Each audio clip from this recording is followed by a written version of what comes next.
everyone, Renee here. Welcome back to my channel. Today I'm coming at you with some summer book recommendations because hot girl summer is upon us and reading is hot.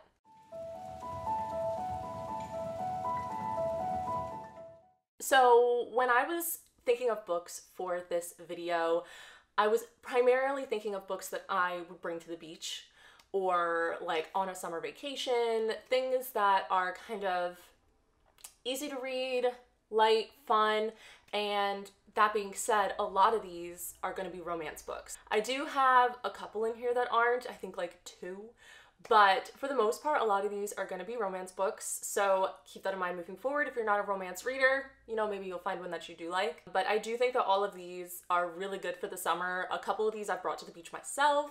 So yeah, without further ado, let's just get into the books. The first book that I'm going to mention is actually going to be my favorite book in this whole list. So let's just start with a bang and do the best first, at least in my opinion, which is The Unhoneymooners by Christina Lauren. If you've watched my videos before, you knew this was coming. The Unhoneymooners is one of my favorite books of all time. It is absolutely incredible. It was just announced that it actually is going to be made into a movie, and I am so excited. This is the rom-com of my dreams, and it is perfect for the season. The Unhoneymooners follows our 2 main characters who are siblings to a bride and groom, and at the wedding, pretty much everybody falls ill with food poisoning, and of course everybody but our main characters because they didn't eat the seafood buffet. So since they're the only 2 that are not ill, they take the bride and groom's honeymoon package and go themselves, only our 2 main characters actually hate each other, so it is definitely a hate to love, but it is so funny and so sweet, and there's just so many moments that I still think about to this day. The vibes are all there for summer, and like I said, it is just the rom-com of my dreams, and I can't wait to reread this. I honestly just read it a couple months ago and I kind of already want to reread it, so yeah. Next up is The People We Meet on Vacation by Emily Henry. This is another 5-star read for me. I absolutely loved this book. So this book follows our 2 main characters who became really good friends back in college, and they decided to start doing summer trips together. And they're really budgeted at first, and it takes you through all of their past vacations, so you will see like 5 summers ago this summer, 12 summers ago this summer, 11 summers ago this summer, and then like back and forth, showing you their past and how they got to where they are now, because they are not in a good place now, and they're kind of reliving the summers of their friendship, so you can see like how it started, how it kind of fell apart, and how they're trying to fix it. And you just get to go through all of their vacations with them, and it's just so fun and so sweet. And I really appreciated the overall premise of the book, of it being, you know, it's not necessarily about the trip itself, but the people that you meet on vacation are also incredible in themselves. Over my vacations, I definitely have fond memories of just random people that I've met, people that I don't know but will never forget. And I don't know, just reflecting on that while reading this book was just so awesome, and it just took me down memory lane of my own vacations and all of my summers, and I don't know, it's just really feel good. I loved it. I thought that it was so well written. The pacing was so well done, even though it was so kind of jumbled. Loved it. Then I'm just gonna lead into another book by Emily Henry, which is Beach Read. Now, this one was not necessarily what I expected, because I didn't expect the tears that I got, but I cried while reading this book. So keep that in mind. If you're a little soft or sappy like I am, you might cry. There are some heavier things in this book, even though it is, at the end of the day, quote unquote, a beach read. It is a slightly heavier one just because of some of the content of what our characters have gone through in their lives. Is pretty sad, but it follows our 2 main characters who are authors, and they both actually end up neighbors in this little Michigan lake town by the beach. They're both kind of in reading slumps, so they make a bet with each other that they have to write each other's genre and see what sells better, because they both write very different things. They agree to kind of swap and learn from each other and write each other's genre.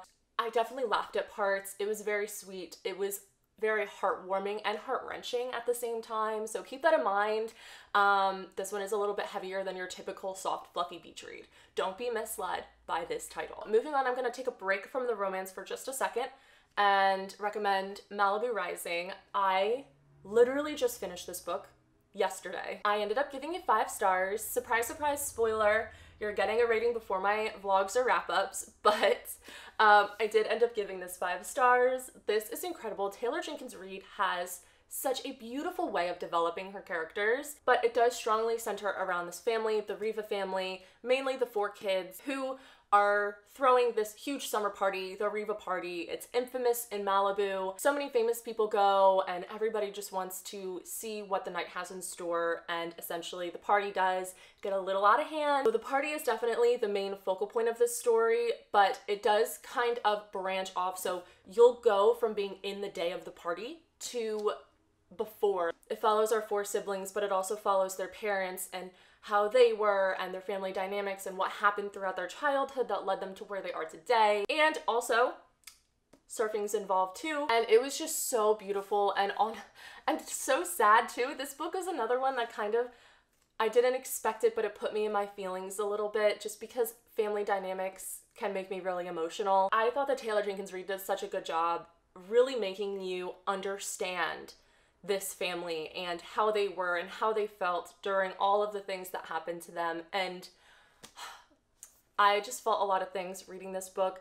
And even though it has those heavier topics, it still is a nice summer vibe book. Obviously it takes place in Malibu. You get the beachiness, you get the surfing, you get the wild summer party. It is definitely in the vibe of being perfect for a summer read. Then moving on, we have a series that I have talked about a couple times before, and that is the Royal series. So I do have Paper Princess and Broken Prince.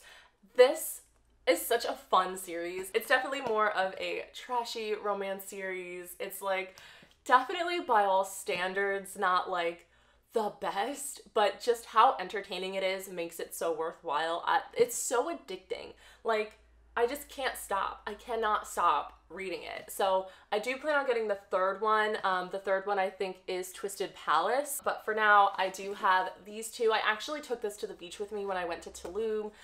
So it is a little worn from the mist of the water and everything. This definitely has been through some things. So this series follows our main character, Ella, who has lost her parents and she has nothing, and she is just doing whatever she can to scrape by. She's very poor, she's struggling, and she gets taken in by her father's best friend, who is the super rich guy, lives in this really luxurious house, mansion, and has, I think 5 sons. So you can only imagine there's a lot of things that happen. There's a lot of drama. There's a lot of romance.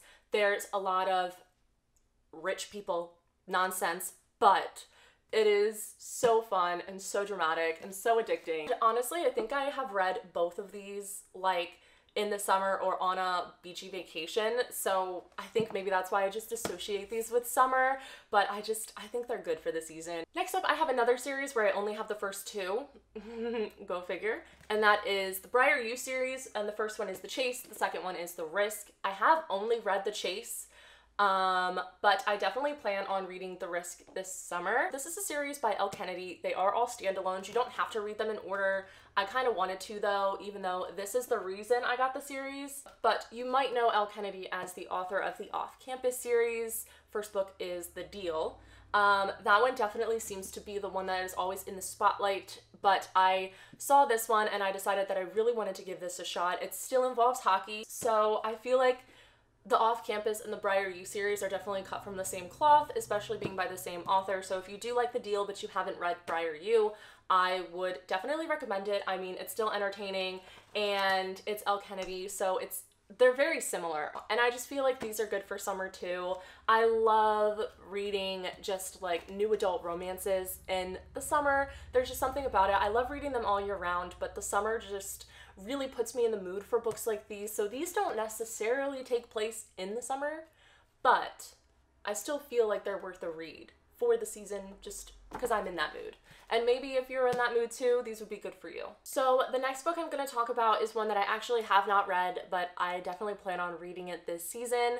And I'm putting it in here because I feel like maybe you would want to read it too. I can't speak on it, but I just wanted to talk about it real quick, and that is I Killed Zoe Spanos by Kit Frick. This is a thriller, so it definitely is not in the same level of what I have been showing you, and it does take place in the Hamptons, so I don't know, the cover mixed with just being set in the Hamptons is kind of just giving me summer vibes, but thrilling summer vibes. From what I understand about this book, one of our characters takes a nannying gig in the Hamptons. She gets intertwined with the disappearance of this girl, Zoe, and she actually ends up being found dead, and then our main character, Anna, ends up getting charged with her murder. And I believe there's another girl who has a podcast who is not satisfied with the verdict and sets out to kind of figure out what really happened. So I don't really know too much. I don't like reading too deep into the synopses of thrillers, so I'm gonna leave it at that. I don't know, I just feel like this is one that I would want to read in the summer, so if you are looking for a potentially summery vibe thriller, maybe we'll go with this one. Maybe. So that is pretty much all the books that I wanted to talk to you about in this video. I hope that you maybe found some new recommendations for your summer that you would be interested in reading.